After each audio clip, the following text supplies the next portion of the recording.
2026 বিধানসভা নির্বাচনের প্রাক মুহূর্তে দুর্গাপুরের কনিষ্ক কাবাডি ক্লাবের মাঠে শনিবার অনুষ্ঠিত হলো বহু চর্চিত 10,000 কণ্ঠে গীতা পাঠ কর্মসূচি। নামের সঙ্গে বিশাল অর্থ জুড়ে থাকলেও বাস্তবে মাঠে উপস্থিত মানুষের সংখ্যা 10,000-এর ধারে কাছে ছিল না। তবুও এই ধর্মীয় অনুষ্ঠানের আড়ালে উঠে এলো একাধিক রাজনৈতিক প্রশ্ন।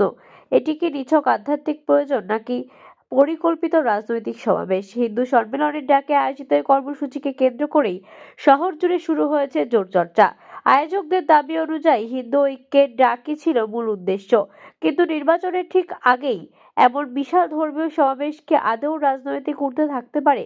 এই প্রশ্ন এখন ঘুরপাক খাচ্ছে রাজনৈতিক মহলে। অনুষ্ঠানের আয়োজক দীপদাসের দাবি, হিন্দু সমাজ আজ ভেঙে গেছে। আধুনিক জীবনের চাপে মানুষ চার দেওয়ালের মধ্যে বন্দী।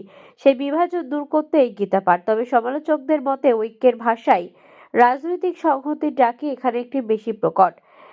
তার এই বক্তব্যে ধর্মীয় পরিসরে উচ্চারিত হলেও রাজনৈতিক সুস্পষ্ট বলেই মত বিশ্লেষকদের। বিশেষ করে উল্লেখযোগ্য, চলতি মাসের 17 জানুয়ারি মুচিপাড়া মিতালি সংঘে অনুষ্ঠিত বিজেপি নেত্রী লকেট চট্টোপাধ্যায়ের সভায় আনুষ্ঠানিকভাবে পদ্ম শিবিরে যোগ দেন হিরণময় দাস। এদের এই অনুষ্ঠানে উপস্থিত ছিলেন জগৎগুরু ডক্টর শ্রী শ্রী সুন্দর গিরিজি মহারাজ, সনাতনী কিন্নর আখাড়ার কুলগুরু এবং মহামণ্ডলেশ্বর তারকেশ্বর মহামন্দিরের প্রধান পুরোহিত সহ একাধিক ধর্মীয় ব্যক্তিত্ব। বিশ্লেষকদের মতে 10,000 কণ্ঠে গীতা পাঠ নামকরণ যতটা আধ্যাত্মিক, আয়োজনের সময় বক্তব্য ততটাই রাজনৈতিক। বাস্তবে 10,000 মানুষের উপস্থিতি না থাকলেও সংখ্যার এই প্রতীকী ব্যবহার জনমানবেই প্রভাব বিস্তারের কৌশল বলে মনে করা হচ্ছে। ফলে দুর্গাপুরের কনিষ্ক কাবাডি ক্লাবের মাঠে শনিবার শুধুমাত্র গীতা শ্লোকেই ধ্বনি নয়, শোনা গেছে আসন্ন নির্বাচনের অনুচ্চারিত রাজনৈতিক আহ্বানও। ধর্ম, সমাজ এবং রাজনীতির এই ত্রিমুখী মেলবন্ধন আগামী দিনে বাংলার রাজনৈতিক সমীকরণে কি প্রভাব ফেলবে, সেটাই এখন দেখার প্রশ্ন। আজকের এই যে গীতা পাঠ আজ দেখুন আমাদের কনিষ্কতে এই দীপদাস বাবু 10 লক্ষ গীতা পাঠের উনি আজকে এই সভা করছেন এবং জগৎগুরু এসছেন। তা আমাদের দুর্গাপুরে এরকম গীতা পাঠের ছোট ছোট পাঠ হয়েই থাকতো। আজ দুর্গাপুরে একটা মেঘা গীতা পাঠ হলো, খুব ভালো লাগছে।